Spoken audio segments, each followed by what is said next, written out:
सानाम को जोहार गी तबे तीन दिन हेकना हाती कुल्ही रे और नोंडे मिद बोरो बुहावा बापला हुयुक कना और नोआ बोरो बुहावा बापला रिया थोड़ा गान झलक ते नेल चुबना तो देला नोआ झलक पुन नेला चेलका बोरो बुहा को बापला हुयुक कना ओय पे नेलदा गेट अति मौज को सजा सपड़ाव कदा और नोआ मौज नेलो येते अति उतर हर शिल्पी से अति उतर को फोटो कना और ओय पे नेलदा अति मौज गया अति मौज डेकोरेशन ना और भितरी से नेल तुना नुकिन कुड़ी कोड़ा बहु कुड़ी बहु कोड़ा और संगे कुड़ी को और अंतर में अति दिड़िम दिड़िम को रुईदा अति माने रस्क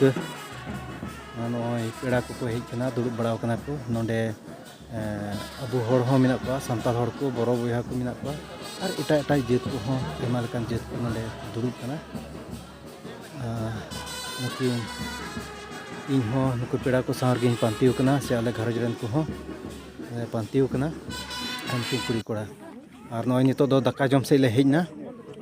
ओय पे नेलदा एम पाले को अडी बेस अडी ढेर हर को कना अडी मौज आइटम मिना जम न्यू रे अडी मौज सुबिता और उनकाते पेड़ा को अडी मौज को रिसीव को अडी मौज जम न्यू हुयुक कना सुक्री जिल सिम जिल नोय मन नारजी बोरो को काटा दो कल्चर मिना ओना लेकाते मिस्टी को आई मंतिया को मिना नोय लाबरा को डल को अडी तबे जम न्यू बड़ा कते नोय आरो पेंडल लतार हेना नंदे दो अडी रस्के और धमाका ने को एकदम नोआ दो मेताकना लाबरा डांस और नो लाबरा डांस रे अडी उतर हर रस्के ना और को इमेज ना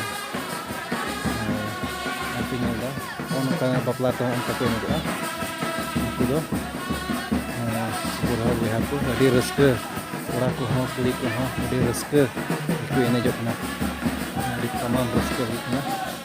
पिनेदा ये परम चला नि दो कोड़ा रेन माने गिरहत कना आते कना उनी हो अडी रस्के की मिनाया नोय टोला पड़ा करन पेड़ा बस्ती को जतो गी माने अडी रस्के आते जम न्यू चला करते इने के सदिया नोय कोड़ा रेन अपाते आर हो अडी रस्के को द माने एकदम आर हो मंडोला थार की दोन को किदा अडी मौज को डेकोरेशन करा अडी मौज तमाम की हर